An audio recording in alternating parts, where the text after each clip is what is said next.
Gente que Fala, o melhor programa de debates do rádio brasileiro. Gente que Fala tem texto e direção geral do jornalista Fausto Camunho.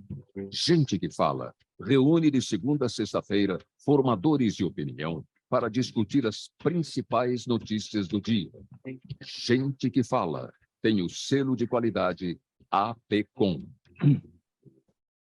Olá, olá, boa tarde. O programa Gente que Fala está começando ao vivo pela Rádio 365, a sua rádio de todos os dias, com transmissão também pela AltV, a TV da internet e pelas redes sociais, Instagram, Facebook, o canal do YouTube do programa Gente que Fala, tudo à sua disposição para você acompanhar essa nossa jornada de hoje, terça-feira. Até 13h, a gente quer você aí curtindo, comentando, compartilhando a nossa transmissão.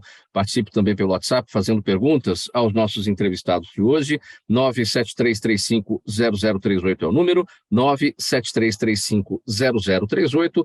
Eu sou Mauro Friesman, 12:01 agora. Até aqui você ficou com o Lucas Neto, aqui na Rádio 365, apresentando o programa É Hora de Esporte, mas agora é hora de programa Gente que Fala, e vamos conhecer os nossos convidados que vão analisar e vão debater os temas por aqui propostos. Dr. Henrique Nelson Calandra, desembargador aposentado e advogado, especialista em direito empresarial, ex-presidente da APAMages, a Associação Paulista dos Magistrados, e também da AMB, a Associação dos Magistrados do Brasil. Doutor Calandra, boa tarde, tudo bem com o senhor? Muito obrigado pela presença mais uma vez com a gente. Olá, Mauro, olá, amigos. É um prazer voltar a falar no Gente que Fala, saudar um dos grandes pilares do direito penal e processo penal no Brasil, meu querido advogado Vicente Cassione, que era um galã de cinema, eu vejo que continua galã de cinema até hoje, né? Tive a oportunidade, como juiz criminal, de recebê-lo em várias audiências, impecável na retórica, impecável no conhecimento jurídico. Hoje, Santos está mandando uma boa parte do país, Mauro, e prefeito é de Santos, governador do Rio é de Santos, lá em outras instâncias, ministro Paulo Moura Ribeiro de Santos, um dos expoentes do STJ, e por aí vai. E Santos, devagarinho, devagarinho, vai assumindo o comando das coisas no Brasil. E para o bem. Saudar também o Tony Masterland, que é um dos grandes cultivadores das novas mídias, e ator e renomado, e agradecer ao Fausto Camunho, ao Pedro, a Zenilda, que realmente, com o Mauro, nos dão essa oportunidade de poder falar com você, que nos ouve e vê nesse momento. Obrigado, doutor Calandra, pela presença. Vamos seguir aqui com a apresentação dos nossos convidados. Doutor Vicente Cassione, advogado, jornalista, jurista, professor de Direito Penal e de Processo Penal. Tudo bem, doutor Cassione? Obrigado pela presença, bem-vindo e boa tarde ao senhor. Boa tarde, Mauro. É uma honra eu estar aqui na companhia de gente tão ilustre, tão competente, mas eu preciso, antes de tudo, agradecer a generosidade fraterna do doutor Nelson Calandra, um dos expoentes, e eu, quando digo algum elogio dirigido a alguém, ele é sempre parcimonioso. E eu posso dizer que o doutor Calandra, tudo que eu disser é pouco. É um dos expoentes da magistratura que este país teve e é um dos anteparos, quando a gente generaliza críticas ao judiciário, ele ainda serve de anteparo dos raros, poucos anteparos que protegem o judiciário por aquilo que ele é e por aquilo que ele fez. De tal maneira que eu só quero fazer um reparo ao doutor Calandra, eu nunca fui galã, mas se algum dia eu fui, foi no tempo do cinema mudo. Não era, não. Então eu quero agradecer primeiro ao Fausto Camunho, esse jornalista que não está em extinção e à custa do qual, e de outros como ele, o jornalismo ainda não acabou definitivamente, o jornalismo contemporâneo. Quero agradecer a Zenilda pela paciência, ao Pedro Schiavon e a todos aqueles que nos assistem. Mas, antes de tudo, também, de começar a seguir a apresentação por parte do Mauro, eu quero fazer uma homenagem ao Fernando, que eu não tenho o prazer de conhecer, e ao Tony, mas tenho certeza que, por estarem aqui, vão criar para este programa, junto com o Dr. Calandra, um mestrado do qual eu serei discípulo. Um abraço a todos. Olha, doutor Cassione, se era galã, como destacou aqui o doutor Calandra, eu não sei, mas o senhor disse que era galã no cinema mudo, mas aí no cinema mudo não era possível dar valor à retórica, né? Que tão bem foi destacada aqui pelo doutor Calandra em relação ao seu trabalho aí nas suas defesas, né? Mas muito bem, muito obrigado pela sua presença, doutor Cassione. Também com a gente, eu vou apresentar aqui o nosso convidado, o doutor Fernando Barbosa Dias, advogado. Ele é sócio do escritório Barbosa Dias Advogados. Tudo bem, doutor Fernando? Bem-vindo, boa tarde.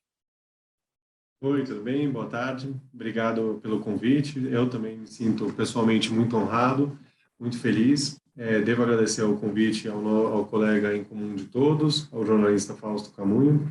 Camunha, realmente um jornalista com qualidades muito elogiáveis, um jornalista ímpar, difícil encontrarmos, acho que é hoje no âmbito do jornalismo televisivo ou impresso.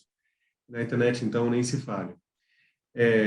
Falando em honra, certamente a minha, em humildade, a minha, com certeza que tem outro grau em comparação com essa mesa que estamos aqui hoje, né? Eu sou talvez o mais... Não é nenhuma ofensa dizer que talvez eu seja o mais novo, com menos bagagem, com menos gabarito. O Dr. Nelson Calandra, escuto sobre ele desde meus tempos de faculdade. O Dr. Vicente Cassione, mais ainda, desde os tempos que eu estudava em Santos. Sou de Santos, como ele. Então, é um grande prazer tendo a chance de falar na mesma mesa que ele. E também já agradeço também a presença e me sinto honrado de estar junto com o Tony Mastaler. Então, agradeço o convite e uma boa tarde a todos. Obrigado pela presença, doutor Fernando Barbosa Dias, e também com a gente o Tony Mastaler, ator publicitário, diretor e criador de estratégias de marketing político. Tony, bem-vindo, obrigado pela presença, boa tarde para você, tudo bem? Tudo bem, Mauro, muito obrigado a você, Fausto, Zenilda, Pedro, a equipe toda do Gente que Fala, sempre maravilhosa. E vou te contar, rapaz, numa bancada como essa hoje, com esses feras, eu vou aprender muito. Depois, se quiser, me manda até a nota, que essa eu pago, viu? Porque as caras, bicho, aí vai ser bom. E acho interessantíssimo a sensibilidade do Gente que Fala, por quê? Num momento em que o país está movimentando-se de uma maneira assim, às vezes tão sensível, nada como a gente colocar gente com bagagem, com ética, com história, com conhecimento, para poder nortear as conversas, porque os temas já estou acertando aqui que vão ser bem sensíveis, hein? E vamos ao primeiro dos temas sensíveis dessa tarde de terça-feira, 12:08, aqui no programa Gente que Fala, pela Rádio 365, a sua rádio de todos os dias, também pela UTV, a TV da internet e pelas redes sociais também. Olha, gente, o ministro Alexandre de Moraes, do Supremo Tribunal Federal, votou na madrugada de hoje pela abertura de ação penal contra 100 acusados de participar dos ataques de 8 de janeiro, que causaram destruição nas sedes dos 3 poderes. Essa é a primeira leva de julgamentos das 1.390 pessoas denunciadas pela PGR, a Procuradoria-Geral da República, que deve prosseguir até a próxima segunda-feira. O ministro Alexandre de Moraes sustentou que há justa causa para a abertura da ação penal de todos os acusados, divididos entre executores, a metade desse número, né, são 50 executores e 50 autores intelectuais dos atos.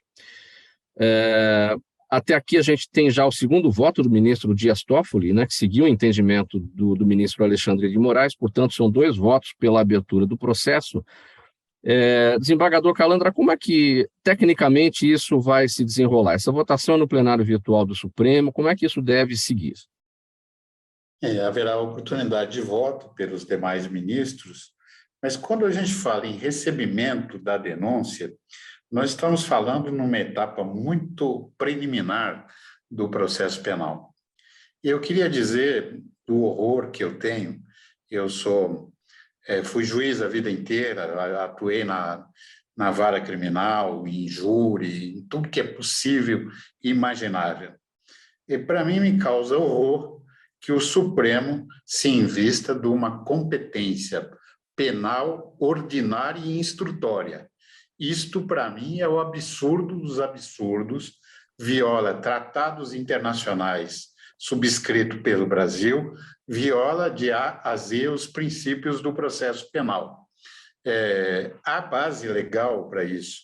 O ministro Alexandre de Moraes é um professor da São Francisco, é alguém extremamente preparado para desempenhar essa missão. Mas eu venho de um tempo de estado de exceção, de movimento revolucionário, de golpe de Estado, de várias etiquetas que colocaram. E nós estávamos, nessa ocasião, na faculdade, na PUC, em São Paulo, levamos borrachada, muitos de nós fomos presos, exatamente num contexto de um Estado que achava que estava protegendo o cidadão e, na realidade, ele estava violando princípios. Eu interroguei os piores bandidos desse país em numerosos processos, mas sempre eu os tratei com maior respeito, com a maior consideração. Eu nunca encerrei acusados mais numerosos que podiam ocorrer dentro do processo penal, dentro de um estádio de futebol. Nunca fiz isso, porque, além daquilo que está dito no papel e que a imprensa reproduz no noticiário diário, isso repete práticas abusivas de regimes totalitários que se instalaram no mundo. E nós não queremos isso para o nosso país. Por mais necessário que seja conter um movimento dito golpista, quem quer dar golpe ataca as autoridades, não a cadeira que a autoridade senta, nem o palácio onde ela se hospeda. Eu acho que há uma grandíssima confusão nisso tudo, é um crime grave, evidente, mas acho que o Supremo não é o local adequado para exercício da jurisdição penal ordinária. Eu passei a vida julgando isso. Hoje eu tenho 77 anos. Fiquei até os 70 anos exercendo jurisdição e achava que eu sabia pouco, no primeiro grau e no segundo grau. Todos os júris do Esquadrão da Morte eu fiz, ameaçado, bomba e não sei mais o quê, e nunca tive medo de nada. Mas eu fico temeroso e assustado quando eu vejo violação a regras básicas da jurisdição. Está aqui o professor Vicente Cassione e o doutor Fernando Barbosa, que eu saúdo com muita alegria na nossa mesa, porque é a continuidade do nosso trabalho.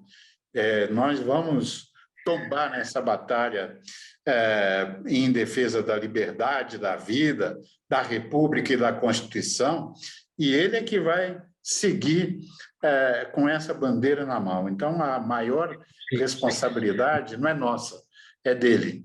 E o Tony... Doutor Calandra, antes de seguir aqui com os demais, qual seria, então, o fórum adequado para isso, se não o Supremo Tribunal Federal?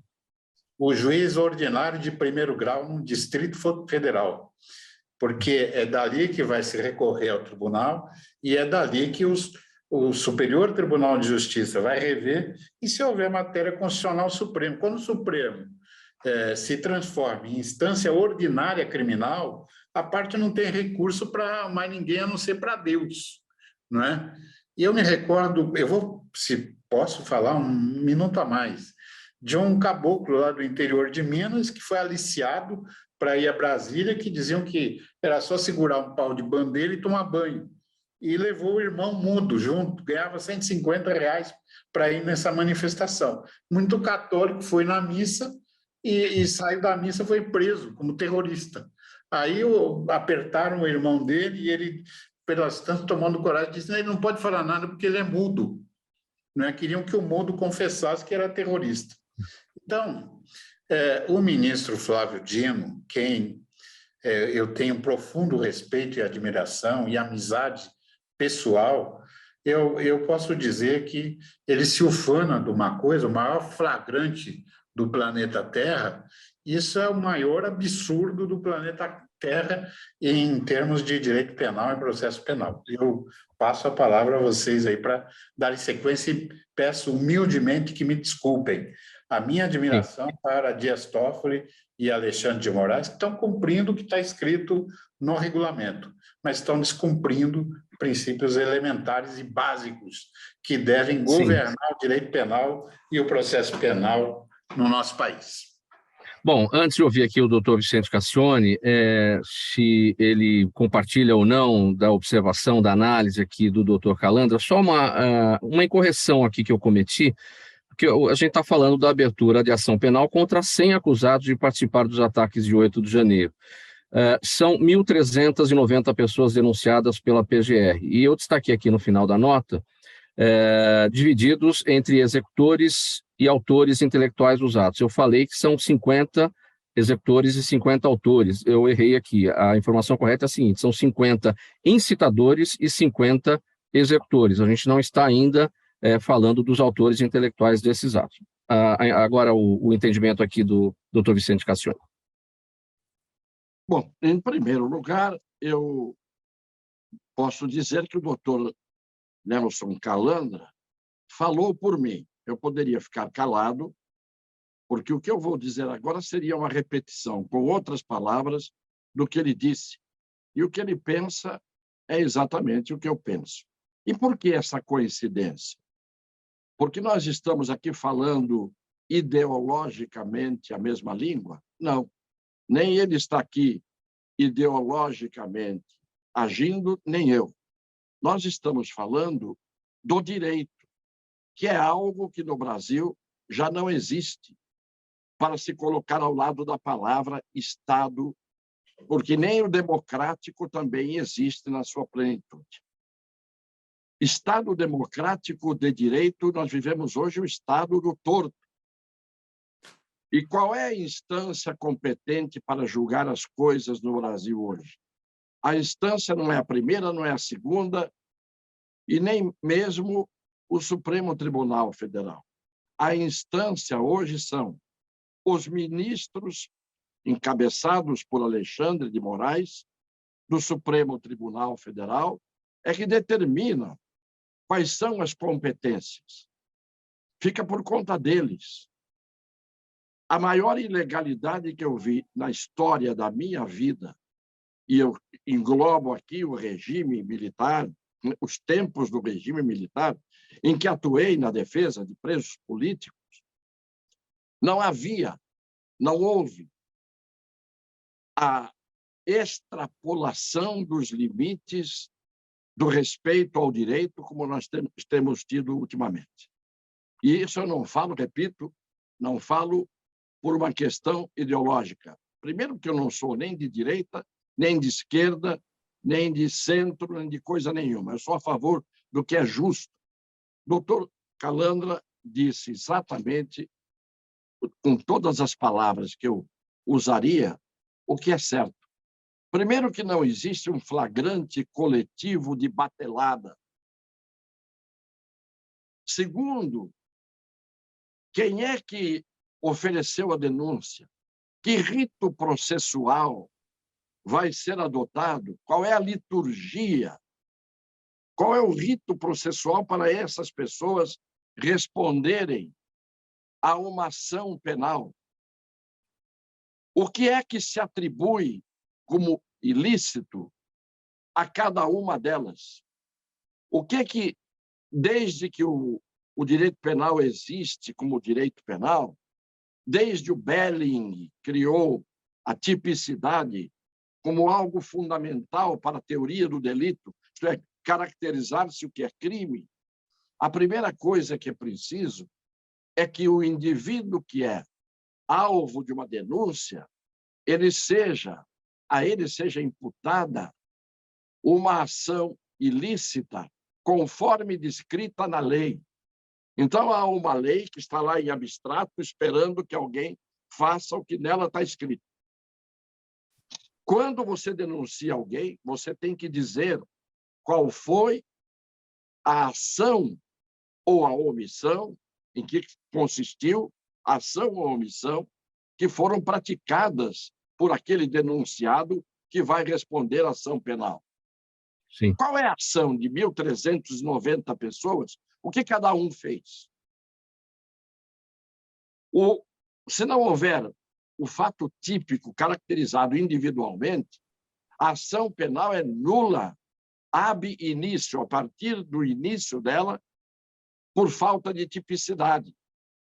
E isto só basta para dizer que a nulidade teria que ser revista por um tribunal que dissesse, aplicando o direito, o processo está nulo. Mas o tribunal que tem que dizer isso é o processo, é o tribunal que processa, é o tribunal que preside a instrução, é o tribunal que julga e é o tribunal que depois deveria ser o tribunal a quem o último recurso seria cabível. Nós estamos vivendo tempos em que o direito está na cabeça de alguns ministros e o direito não pode estar na cabeça das pessoas. Ele tem que estar em vigência num país, num Estado, e isto não está acontecendo, lamentavelmente. Eu concordo plenamente e termino. É um escândalo o que nós estamos vendo no caso deste processo que está se iniciando nesse instante. Doutor Fernando Barbosa Dias, o entendimento do doutor Cassione vai no sentido, vai ao encontro, na verdade, do que dizem os advogados, dos defensores públicos que estão atuando na defesa desses acusados, que estão presos, né? Eles alegam a inépcia das denúncias da Procuradoria-Geral da República, a inépcia, ou seja, que não preenchem, né, os requisitos legais. É a sua avaliação, doutor Fernando. Se eu puder me permitir, primeiro também eu concordo com tudo que o doutor Calandra e o doutor Cassione disseram, mas se eu puder, a denúncia em si eu não cheguei a olhar, mas uma denúncia, como o doutor Cassione disse, de 100 pessoas, imputando esses atos, 100 pessoas, 50 incitando, 50 sendo autores, é difícil, prima facie, a gente opinar que ela tem realmente uma aptidão de descrever individualizadamente a conduta de cada uma dessas pessoas. Mas, infelizmente, o que a gente tem visto de jurisprudência, né, Mauro, que vem do STJ, mesmo do TJ, do STJ e do STF, é que muitas vezes denúncias em que há mais de uma pessoa sendo acusada, ou que há mais de 2, 3, 4, 5 pessoas sendo acusadas, existe uma relativização que é permitida ao órgão acusatório, que infelizmente os tribunais permitem ao órgão acusatório de se desincumbir do dever de escrever o que cada um fez. E aí fica um agrupamento, cita-se o nome de 10, 15 pessoas todas juntas, todos praticaram isso. Espera aí. Como o doutor Calandra falou, como é que eu, que sou mudo, pratiquei qualquer coisa, né? Enfim, então, prima facie, 100 pessoas, a chance dela ser inepta é bastante alta. Se posso continuar comentando mais alguma coisa, Mauro? Já terminou seu entendimento, seu raciocínio? A gente segue aqui. Sobre a sua pergunta, sim. Sim. Tony Mastaller, se eu olhar sobre esse tema, você quer apresentar o seu entendimento ou a gente passa aqui na sequência? Não, eu só queria falar rapidamente que assim, me emocionou ver eles falando. Eu quero agradecer, quero salvar esse programa e vou mandar para muitos amigos meus, que eu confesso a você rapidamente que eu estou numa fase que eu já estava desacreditando umas coisas. E ver pessoas com o cabedal de experiência, de moral e de feitos desses caras estarem colocando claramente o que é a verdade, porque não se pode negociar com questão do que é justo, que é justiça e que é lei. E aí, eu volto a acreditar. Muito obrigado. Vamos seguir, por favor. Vamos seguir, programa Gente que Fala, edição de terça-feira aqui pela Rádio 365, a sua rádio de todos os dias, transmissão também pela AltV, a TV da internet, e pelas redes sociais, Instagram, Facebook e o canal do YouTube do programa Gente que Fala. O presidente da Câmara dos Deputados, Arthur Lira, afirmou no domingo que deve aprovar a urgência para a votação da regulamentação das redes sociais no dia 26 deste mês. E no dia 27 deve ser iniciada a votação do mérito. Para Arthur Lira, as discussões sobre o assunto devem ser feitas dentro do projeto de lei das fake news. Arthur Lira comentou a respeito da insegurança nas escolas e disse que o Estado possui mecanismos capazes de coibir ações que influenciem negativamente o desenvolvimento de crianças e jovens, mas que é necessário ter cautela com qualquer tipo de censura. Doutor Fernando, quando o presidente da Câmara, o deputado Arthur Lira, fala que o assunto tem que ser discutido dentro do projeto de lei das fake news, é porque é uma proposta que está em tramitação na Câmara já há 3 anos, torna crime a divulgação de informações falsas, estabelece regras, enfim, para o ambiente digital. É nesse sentido mesmo que a discussão deve ocorrer? Qual que é o seu entendimento? Mauro, eu acho que a discussão também deve ocorrer nesse sentido, mas não é apenas sobre isso. O tema da regulamentação das mídias sociais é muito, muito, muito amplo, muito amplo. Para a gente ter uma dimensão, a regulamentação das mídias sociais na Europa, a diretiva da União Europeia sobre isso tem 100 páginas. São 100 páginas de regulamentação das mídias sociais que é para ser aplicado. Os Estados-membros podem até ter uma diretiva, podem ter normas específicas, mas a diretiva fala só naquilo que essa própria diretiva disser que deve ter uma regulamentação própria. E é uma regulamentação que, se foi pensada, faz referência a outras diretivas europeias, e eu não vejo, infelizmente, a esse ponto da discussão nacional, principalmente no nosso Congresso, com todo respeito ao nosso Congresso, esse amadurecimento da questão, para a gente ter uma lei que possa refletir, assim, essa é uma chance única, porque, logicamente, as plataformas digitais vão ser obrigadas a diversos deveres que infringem até, talvez, direitos fundamentais, que a gente está discutindo aqui também sobre esse outro caso, né? Vamos lembrar que os próprios atos de 8 de janeiro foram também organizados nas mídias sociais. A diretiva europeia tenta ir numa linha de falar o seguinte: olha, as plataformas sociais deveriam ter mais obrigações sobre esses movimentos que acontecem nelas.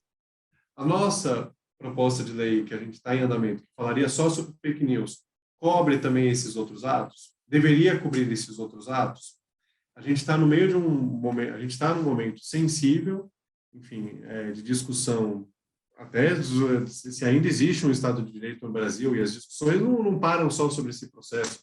Teve julgamento semana passada no STF sobre tema de repercussão geral, que foi julgado fora da repercussão geral. Como é que o STF faz um negócio desse? Né? Assim, a repercussão geral existe para ser julgada a questão nela, com o debate de todos, e ele jogou fora uma questão que era de repercussão geral. Então, realmente, é um momento sensível do nosso Estado, não diria só da democracia, né? do Estado de Direito como um todo. O problema das plataformas digitais não é só de fake news, é mais amplo que esse. O nosso projeto de lei está a essa altura, nós vamos perder esse momento para voltar à discussão posteriormente. Se eu fosse opinar, não acho que esse deveria ser o caminho certo. A impressão que dá, doutor Fernando, é que parece haver uma protelação em relação à discussão de todos esses temas, quando se fala, vamos nos basear no projeto de lei das fake news, porque aí aqueles que são contra vão dizer, mas a gente não sabe o que são fake news. Eu tenho a liberdade de expressão, então, enquanto não se definiu o que é liberdade de expressão, o que pode e o que não pode, não se diz qual é o conceito de fake news. Então, parece que fica amarrado nesse negócio, patina e não anda nenhum tipo de discussão em relação a isso. Não, de fato, fica patinando nisso. Vamos lembrar que a gente teve uma CPI de fake news na Assembleia Legislativa do Estado de São Paulo. Né? É um tema que está sendo discutido, inclusive, nas assembleias. O conceito de fake news, mesmo que a gente queira propor algum aqui, acho que esse nem é o espaço, vai ser objeto de discussão. Vai ter alguns que vão dizer que isso acaba ferindo.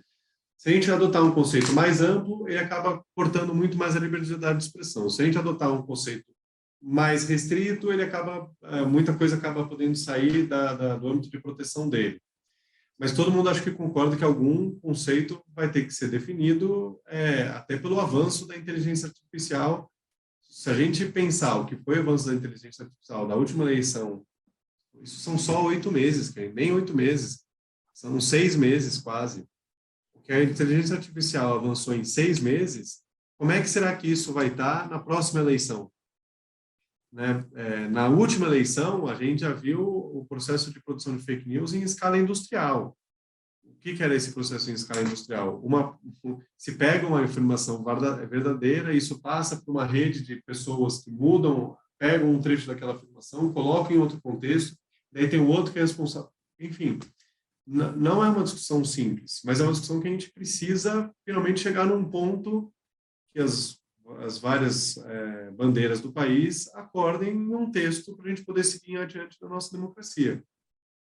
Agora, o fato, doutor Fernando, é que essa regulamentação ela tem que ocorrer o mais rapidamente possível, porque nós, jornalistas, temos muito interesse nisso. Os veículos tradicionais precisam cumprir leis, precisam cumprir decretos, portarias, enfim, as mais diversas regras para fazer o jornalismo profissional. Nós aqui estamos num limbo, a gente que transmite no ambiente digital, a gente fica no limbo, porque a gente quer fazer o jornalismo, a gente faz o jornalismo profissional, mas a gente não pertence a esse grupo do tradicional, né, das mídias tradicionais. A gente está num ambiente digital que depende dessa regulamentação. Então a gente tem muito interesse nesse tema e que ele seja resolvido o mais rapidamente possível. Mas, voltando, está difícil do assunto andar. Tá difícil do assunto andar. Veja, Mauro, eu não acho que para quem faz um jornalismo independente, como vocês se propõem, mas um jornalismo independente sério, temos que pensar qual que seria o benefício e desvantagem de ter uma regulamentação. É uma profissão que, infelizmente, para o bem ou para o mal, aliás, o STF julgou que não precisa mais de diploma, já tem mais de 10 anos isso. Para um jornalismo independente como o de vocês, não acho que uma regulamentação a priori, de novo, deveria incidir para limitar essa atividade. Poderia ter algumas regulamentações no sentido de requisitos mínimos que se espera da atividade, se deve ter uma contribuição, se deve ser taxado, se não deve, como deve ser a propaganda, como não deve, coisas do tipo. Mas vamos lembrar do seguinte, o Gente que Fala é um programa sério, que se propõe a discussão de pautas sérias. Quando a gente fala da produção industrial de fake news, é outro mundo completamente diferente. Sim. Tony Mastaller, sua visão sobre esse tema, seu entendimento. Bom, eu acho que para poder começar a organizar isso, uma tentativa de início, você pegava toda a legislação que incide sobre rádio, sobre TV aberta, sobre TV fechada, sobre todas as outras mídias, e já colocava imediatamente em cima das redes sociais. Isso existe, mas mais ou menos, né? Fica sempre tudo muito, muito molenga. Agora, concordo também com o doutor Fernando que é um assunto que deve ter uma discussão muito maior, porque ele é gigantesco e que eu adoraria que o Congresso me surpreendesse tratando esse tema com a seriedade que deve ser tratado. Eu não vejo, inclusive, clima hoje, né, com essa polarização para esse tipo de coisa, porque me dá a impressão de que vão querer puxar seus interesses, aquela história, quando começa a falar em controle da rede social, alguém vira e fala assim, não, mas o que é fake news? Pô, se a gente vai começar com esse tipo de conversinha, aí a gente não vai chegar a lugar nenhum. Sim. Só para complementar aqui a questão do diploma, doutor Fernando Barbosa, tem uma informação que se refere aqui à emenda 206 de 2012, apresentada pela deputada federal Rosana Vale, do PL, e determina que o exercício da profissão no Brasil de jornalista seja privativo dos diplomados em comunicação social com habilitação em jornalismo. Essa deputada, Rosana Vale, do PL aqui de São Paulo, apresentou um requerimento para a inclusão dessa PEC do diploma de jornalista na ordem do dia da Câmara dos Deputados. A matéria, aguardada pela categoria toda há mais de uma década, pode ser colocada em votação ainda nesta semana. e para a congressista, para a deputada Rosana Vale, conceder novamente o direito à profissão a quem se habilita a ela é restituir a importância e o respeito legal à categoria. Vem a calhar essa informação nesse momento, né?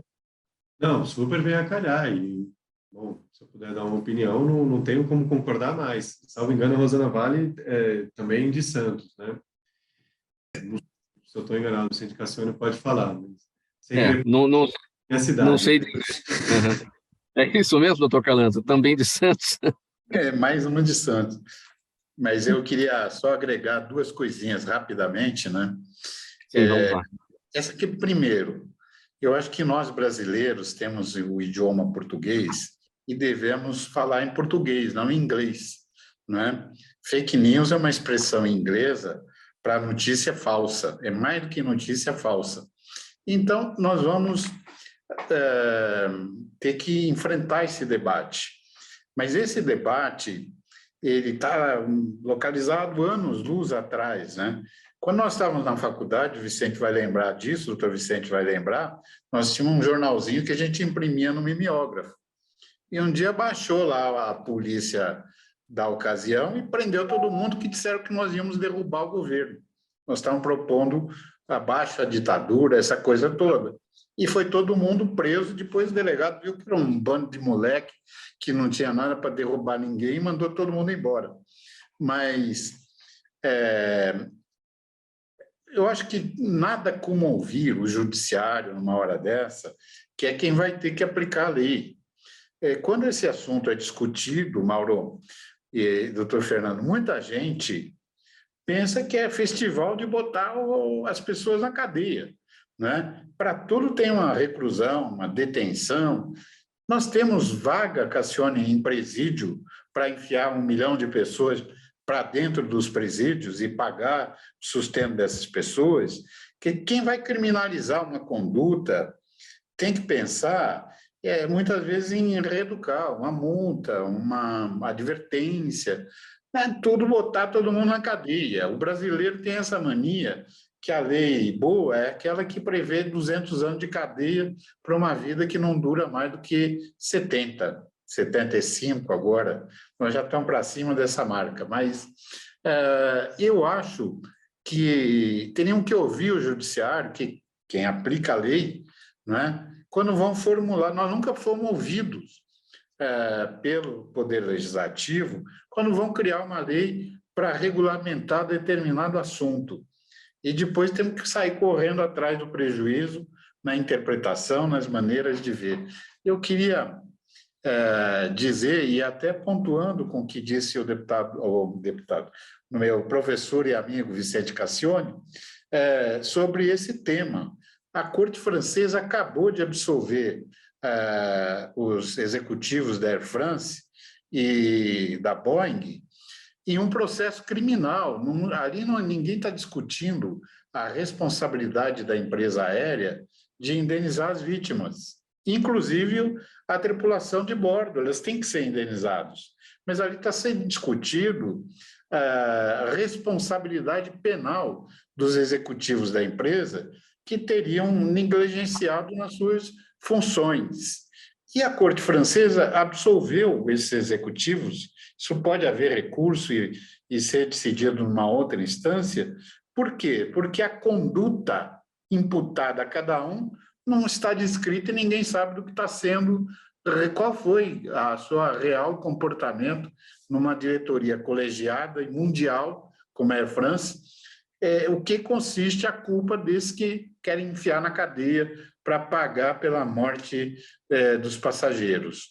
A responsabilidade civil, não há dúvida que existe e será, e está sendo resolvida no judiciário brasileiro para os passageiros de aqui e de outros países, mas responsabilidade penal precisa a pessoa saber do que é acusada e se defender do que é acusada. Agora, chegar lá e espalha uma acusação contra diretorias mundiais de empresas internacionais sem imputar um fato que possa a pessoa, pelo menos, se defender, né? É disso que se trata. E fake news, Mauro, eu acho que nós temos jornalistas responsáveis como você, como a Zenilda, que está aí produzindo esse nosso noticiário, e tantos outros que têm realmente nos ajudado. Fausto Camunha, que é um pilar do jornalismo brasileiro. Então, eu acho que o brasileiro tem que regulamentar certas coisas, mas não pode criminalizar condutas e enfiar um monte de gente para dentro de presídio, sem antes advertir, sem antes tentar recuperar, sem antes fazer alguma coisa de positivo, né? Eu me recordo de uma piada de um estrangeiro que o vizinho chega e conta: eu vi sua mulher transando com outra pessoa no sofá da sala. No dia seguinte, pergunta o que ele fez. Que providência você tomou, fulano? Ah, eu vendi o sofá. Quer dizer, ninguém resolve absolutamente nada. Nós ficamos aqui respondendo, repetindo e recitando palavras estrangeiras. A tecnologia brasileira é imensa na área de informática. Está aí o doutor Fernando Barbosa Dias, que é um especialista no trato dessa matéria, o Tony, a mesma coisa, né? Então, a gente tem que ouvir quem sabe e não criminalizar tudo, não é? Quem criminaliza tudo não pune absolutamente ninguém. Para ouvir agora o doutor Cassione sobre o seguinte tema. Doutor Cassione, a Procuradoria-Geral da República denunciou ontem ao Supremo Tribunal Federal o senador Sérgio Moro por calúnia contra o ministro Gilmar Mendes do STF. Na sexta-feira, viralizou nas redes sociais um vídeo em que o ex-juiz fala a interlocutores sobre comprar um habeas corpus de Gilmar Mendes. A vice-procuradora-geral da República, Lindora Araújo, afirma que Moro atribuiu pública e falsamente a prática do crime de corrupção passiva a Gilmar Mendes, com a intenção de macular a imagem e a honra do ministro, tentando descredibilizar sua atuação. Seu entendimento sobre esse movimento da PGR no sentido de denunciar o senador Sérgio Moro, doutor Cassione? Mauro, se você me permitir, eu não vou usar mais do que um minuto para falar do tema anterior. Só Sim. o seguinte: hoje, o que nós estamos vivendo no Brasil é um dado informativo do qual eu sou testemunha em causa própria. Os portais, quer dizer, as tais redes sociais, especificamente as mais conhecidas, elas estão hoje servindo de censores. Elas cancelam, elas desmonetizam, elas fazem o que querem, porque os algoritmos, os robôs e os algoritmos, pessoas físicas, decidem, dependendo de palavras que você usa, aquilo que você pode dizer ou não. Só para você ter uma ideia, eu faço lives. Na semana passada eu fiz uma live, 105 mil visualizações, de um dia para o outro. No dia seguinte, 900 visualizações. Não existe isso. Isto é, quem controla para onde vai o que você fala, quem diz o que você disse, que o que você disse pode ou não pode ser dito, são esses portais.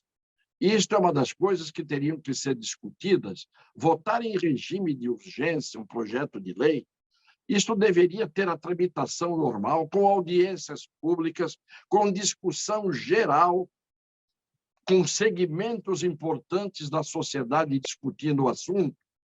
E isso não está acontecendo. Com o regime de urgência, vai se votar mais um monstrengo, mais uma coisa teratológica dentro do Congresso Nacional. Eu parabenizo os três que falaram antes de mim, o doutor Fernando, o Tony e o doutor Calanda, e eu não vou adiante porque me cabe falar agora sobre outro tema. Mas eu estou sendo vítima de uma decisão do que posso ou não posso dizer, dependendo da vontade dos portais. E os portais dependem do que o Supremo manda. Eles estão amedrontados. Estamos vivendo dentro desse tipo de censura, que é pior do que a censura do Estado, que é a autocensura de muita gente que não pode falar o que quer. Eu só queria dar esse tópico. E contra a Rosana Vale, ela podia apresentar alguma coisa mais útil do que isto que ela está querendo, porque grandes jornalistas da história do Brasil não fizeram faculdade. Faculdade não dá caráter, faculdade não dá ética, faculdade não dá formação, faculdade não dá nem o ensinamento da língua portuguesa para jornalistas que ficam dizendo aí, aí, aí, como respiração e vírgula nas frases que eles proferem. Bom, com relação ao tema que vem do Moro, é muito simples o que aconteceu. Denunciaram o Moro por crime de corrupção, de calúnia, porque ele acusa o Gilmar Mendes de crime de corrupção passiva. Ora, então o Moro acabou de confessar que estava cometendo uma corrupção ativa. E quando ele disse, num parque ali de diversões, numa quermesse, que aquilo lá era um dinheiro para comprar um habeas corpus do Gilmar Mendes, e isso causou a repercussão que causou, em primeiro lugar, ele estava confessando, então, em causa própria, né? Ele está falando que ele ia comprar o habeas corpus. Então, ele está cometendo, no mínimo, um crime anunciado, que se ele fosse condenado por ter praticado a calúnia, ele está confessando que ele seria autor de um crime de corrupção ativa, que quem compra o ministro está praticando o crime. Isto, na minha opinião, é um outro absurdo, porque o que equivale?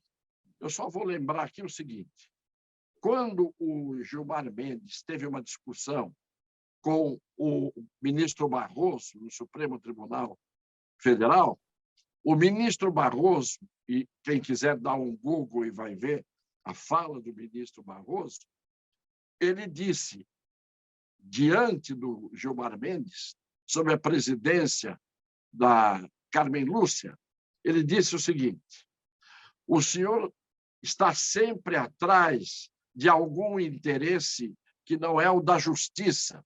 Ele, Barroso, dizendo para o Gilmar Mendes. Qual é o interesse que ele está atrás que não é o da justiça? Na seguida, o Gilmar Mendes ouviu do Barroso o seguinte: o senhor envergonha o Supremo Tribunal Federal. Se envergonha, tem alguma razão nas atitudes do Gilmar Mendes, segundo o ministro Barroso, para que ele envergonhe o Supremo Tribunal Federal. O senhor desonra o Supremo Tribunal Federal. Estou repetindo palavras que estão no Google, o vídeo da sessão do tribunal em que ele estava dizendo isso. E depois ele disse que o Gilmar Mendes ele era a causa da desmoralização do Supremo Tribunal Federal, o Gilmar Mendes. Pois bem, o que fez o Gilmar Mendes nesse caso? Representou contra o ministro Barroso? Não tomou nenhuma atitude. E isto é uma das acusações mais graves que pode um ministro receber, porque vem de um outro ministro e que coloca, inclusive, o Supremo Tribunal Federal na condição de envergonhado, de desmoralizado, à custa dos interesses que são não da justiça, que o Gilmar Mendes defende no tribunal. E não aconteceu nada. Então, é o que eu quero dizer. A minha honra, vai depender de quem me diz o que eu sou, ou a minha honra é a minha honra em qualquer condição. Agora, ele representou contra o Moro. E quando ele disse que o Bolsonaro tinha devolvido ao Moro a condição do nada, quando tirou do ministério, e, na verdade, o Moro saiu da magistratura para ir para o ministério. Então, o Gilmar Mendes disse isso com todas as letras em entrevista, publicamente. Atacou o Moro 2 vezes, não vou entrar no mérito se ele tem razão, não tem razão, eu aqui defendo o que é direito. Muito bem, o Moro estaria a esta altura com a posição até mesmo de uma retorção tardia, porque foi 2 vezes ofendido pelo Gilmar Mendes, de forma grave, e não aconteceu nada.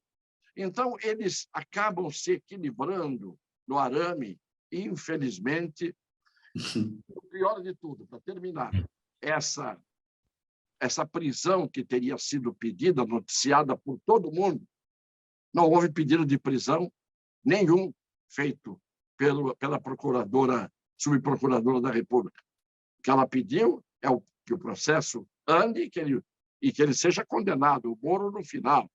E nem pediu a cassação do mandato, porque também o mandato tem que ser cassado pelo Congresso Nacional, pelo Senado Federal, e é outra notícia errada que está sendo veiculada. 10 minutos para 1h da tarde agora, programa Gente que Fala, Rádio 365, a sua rádio de todos os dias, transmissão também pela AltV, a TV da internet e pelas redes sociais. Tony Mastaler, vamos passar rapidinho aqui por esse tema agora e, na sequência, as perguntas da nossa audiência para todo mundo aqui. Olha, a linguagem utilizada nas transmissões esportivas sempre foi determinante para atrair os ouvintes, leitores e telespectadores. E aí, seguindo essa linha, acompanhando a tecnologia, o streaming vem quebrando o monopólio da TV nas transmissões por ter encontrado uma linguagem atual. Provas disso são o locutor Casimiro, com 4 milhões de espectadores simultâneos na final do Campeonato Carioca, e até Galvão Bueno, que criou seu próprio canal e transmitiu o último amistoso da seleção brasileira. O mercado publicitário, Tony Mastaler, está de olho como nesse nicho? Qual é o entendimento deles? O entendimento do mercado publicitário é de que esse nicho é exatamente a nossa menina dos olhos do momento. E desse momento que nós temos, não sabemos qual é o futuro, ele é a maravilha, porque ele está quebrando paradigmas, ele está mexendo não só no esporte, como em filmes, como em tudo, vai continuar mexendo, são as novas estruturas funcionando, isso é o futuro até que se surja uma nova coisa. Então, assim, o mercado publicitário vai entrar cada vez mais forte, e isso é um fato interessante, porque dá uma quebra-mesmice, traz um novo conceito. Antigamente, quando nós não tínhamos a internet e tudo mais, nós tivemos o nosso querido Osmar Santos, tivemos outros caras que mexiam na maneira de executar esse trabalho. E isso é interessante para o público, ele gosta, está certíssimo gostar, e assim, gente, vamos trabalhar. Quem se sentir, puxa vida, o streaming está funcionando, está complicando o meu canal, busque outras alternativas. Faça um streaming próprio, invente alguma outra coisa, mas vamos quebrar essa mesmice. Então, eu acho maravilhoso, o mercado publicitário está de olho e vai incentivar muito isso e se utilizar disso. Quando você fala em quebra de mesmice das próprias transmissões, a gente pode também falar em quebra da mesmice na publicidade, ou seja, pode ter um novo formato, um novo desenho para da publicidade no streaming, e com outros valores também, outros custos? Eu rezo para que sim, todo dia, mas eu tenho meus medos, porque a publicidade ela reflete sempre o entendimento do seu público-alvo. Nós, infelizmente, temos visto no Brasil o entendimento do público-alvo cada vez fica menor por questões educacionais, por questões culturais, isso dá um outro programa. Mas, então, a publicidade responde, que a nossa publicidade já ganhou prêmios hoje, não ganha tantos. Ela era mais criativa. Por quê? Porque se ela hoje criar muito, o público-alvo não entende a mensagem. Então, ela vem com outras coisas novas. É um desafio, mas o nosso público-alvo precisa ficar um pouquinho mais inteligente. Perguntas da nossa audiência, 7 minutos para 1h da tarde, bem rápido para todo mundo, eu peço aqui a gentileza, bastante brevidade. Tony, já que você está falando, eu vou com você. Daniela Neves está no Instagram e pergunta, na sua opinião, a grande pulverização dos meios de comunicação tem gerado qualidade, tanto jornalística quanto artística? Olha, sim e não. Entenda o seguinte, ela gera sim, mas como quantidade, você vai ter também muita porcaria. Então, assim, cabe a cada um selecionar. Mas aqui é importante isso, não diminuirmos, abrirmos o leque e que vençam os melhores. Doutor Fernando, Cássia Gouveia está no nosso YouTube. O Brasil tem hoje leis adequadas para combater a lavagem de dinheiro? A pergunta dela, doutor Fernando. O sistema de combate à lavagem de dinheiro tem duas coisas, né? Tem um sistema de prevenção e tem um sistema de punição, digamos assim, que cria os tipos penais. Se a gente fosse falar acho que na questão da prevenção, acho que talvez tenham mais lacunas que podem ser pensadas. Só a gente pensar todos os criptoativos, teve uma regulamentação recente. Agora, de punição, eu estou um pouco com o Calandra. Não adianta a gente só pensar... Um pouco não, estou em 100% com o Calandra. Não dá para a gente sempre pensar só em prisão, em condenações e tudo, que não vai em linha com uma estrutura eficiente para a sociedade. Doutor Cassione, o Jaime do Jardim Bonfilholi pergunta, obrigado, Jaime, aqui pela participação sempre. Uma campanha negativa por parte da mídia, diz ele, pode influir na isenção de um júri popular ou não? Sem dúvida nenhuma. A mídia, muitas vezes, condenou por antecipação muitos réus, principalmente no caso de crimes de repercussão, em que havia polarização de posições.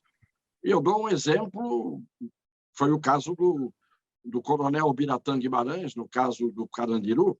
Eu fui o defensor do coronel Biratã Guimarães. Vocês não sabem o que eu enfrentei.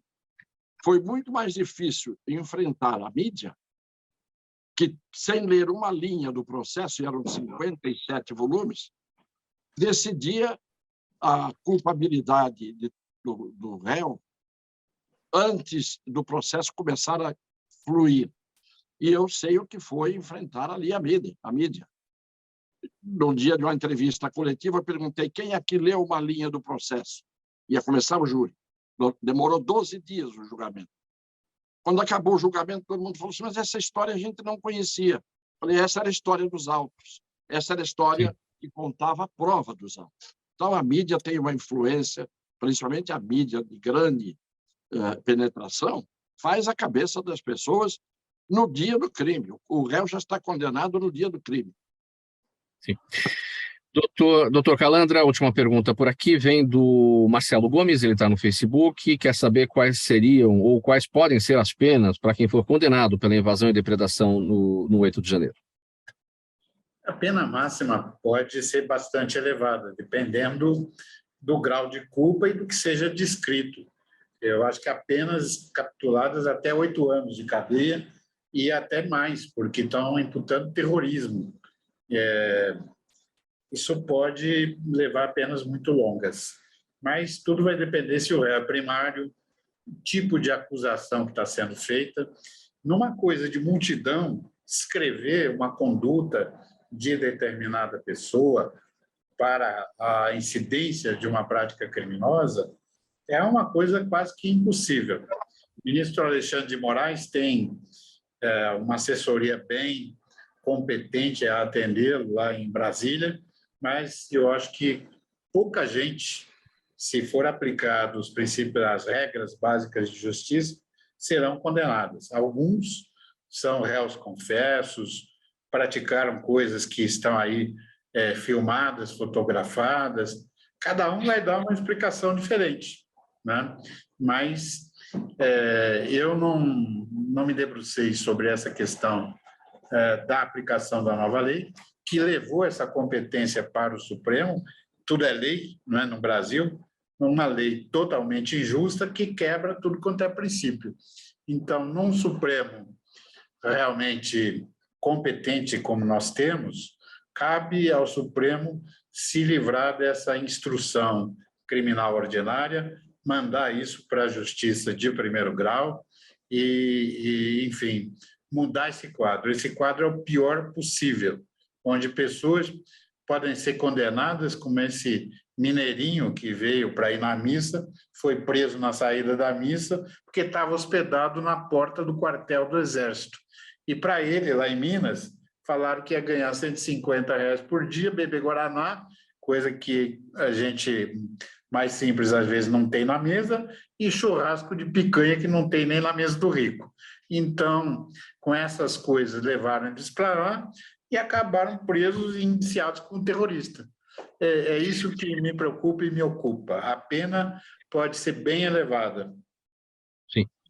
Vamos colocar um ponto final nessa edição do programa Gente que Fala de hoje, terça-feira. O agradecimento a todos pela participação em nome da equipe do programa Gente que Fala. Estiveram com a gente doutor Henrique Nelson Calandra, desembargador aposentado, advogado, especialista em direito empresarial, ex-presidente da APAMAGES e da AMB, Associação dos Magistrados do Brasil, doutor Vicente Cassione, advogado, jornalista, jurista, professor de direito penal e processo penal, o advogado doutor Fernando Barbosa Dias, sócio do escritório Barbosa Dias Advogados, e o Tony Mastaler, ator e publicitário, diretor e criador de estratégias de marketing político. Programa Gente que Fala, realização da ABCom, apresentação minha, Mauro Friesman, pauta e redação do Pedro Schiavon, Zenilda Salvato, nossa diretora de produção, jornalista Fausto Camunha, nosso diretor-geral, você ouvinte, você espectador, a razão da nossa presença aqui todos os dias. Você fica agora aqui na Rádio 365 com o Lucas Neto, ele volta com a apresentação do programa O Melhor para a Melhor Idade, e a gente volta a se falar amanhã a partir do meio-dia, aqui pela 365 e também com transmissão pela Altivia, TV da internet e pelas nossas redes sociais. 1h em ponto, vem aí Lucas Neto, bom programa para você, Lucas, um abraço a todos e uma boa tarde. Tchau, tchau.